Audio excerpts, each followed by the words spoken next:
So first of all, good to see you again. Good to see you. I had a chance to sit with you on set in Baton Rouge, and it was quite some, pretty special time to see all of us there with you.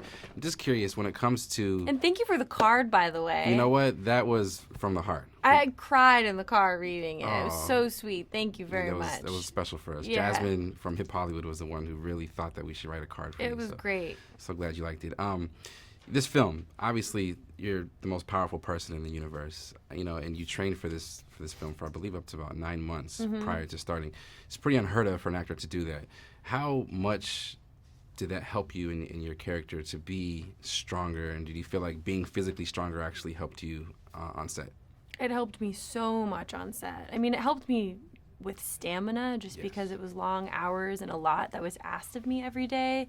And you think about, okay, I just got to get through this fight sequence that we're going to do all day for 12 hours, but you forget like how sore and painful it feels the next day. Yes. So to have a body that's conditioned and resilient in those moments was really important. It also just helped me mentally. I felt like I was able to sit in discomfort in a way that I hadn't previously. So being in things like harnesses, things that make you feel like you can't breathe or uncomfortable, I was able to kind of hit a very chill spot with that. And it's like important even right now. It's important to me, at least, to be able to talk about it and to say it's not just a concept or a hypothetical that a woman can be strong. It's not that it takes a CGI team in order to make a woman strong. Like, I am actually strong. Yeah, for sure. And speaking of that strength, I know when we go through things in life, we don't always recognize our own strengths probably in the moment. But you have people like Sam Jackson or your friends who are kind of like telling you, hey, you're stronger than you think you are. In what ways do having people like that in your corner, kind of speaking those words of encouragement, help in the overall success of who you are as a person on and off the screen? That's a very good point. It's a huge part of it, especially the friends that you don't even have to reach out to ask for it. They just like sense and send you that text message or that voicemail or whatever that's like exactly what you needed in that moment. I feel like I'm being shot out of a cannon right now. So I'm kind of like flying around the world, talking about this movie and this brand new experience. And it's a powerful space to be in, but it's also vulnerable. And so to have people around me who are constantly reminding me of who I am is everything. For sure. And I think that vulnerability is something that people really appreciate about you. You're very outspoken and often get yourself into what some people might consider hot water just because you say what you feel and it might not be popular. One thing in particular was that, you would like to see more people, I don't want to say of color, but a more diverse pool of journalists speaking to you. Do you think that you've seen that change happen since you first made those statements? And what does it feel like? Yeah, I do. In particular on this press tour, I totally feel the difference. I mean, the difference is also like in how I'm structuring my time and that I'm spending more time in my press days than I did previously to make sure all the voices are being heard in the room.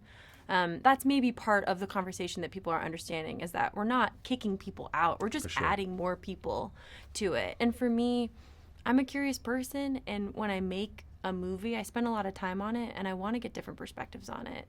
It makes days like this where I'm talking to a different person every 5 minutes way more interesting because I'm not being asked the same questions over and over again. You have people from all over the world who have different life experiences, different things that they're gravitating towards. It makes you feel like the work you're doing is more complex and complete. Absolutely. I love that. So well said. To switch gears a little bit, obviously this film had so many 90s nuances in it. Was there anything in particular that just really hit home for you or that you really felt like just brought this whole nostalgic feeling? It was the Blockbuster, just because it's like a physical set that I got to stand in, and they took so much care to make sure that every VHS that was on those walls was period accurate, and the candy selection was period accurate, and like the soda selection was period accurate. Right. So it was very trippy to walk into that space and go like, oh man, I miss this. For sure. What do you appreciate most about, being able to live in the moment that you are today? We're obviously in 2019. It's a big difference from actors and the opportunities they had in the 90s. What are you most excited about today, being who you are in your skin today?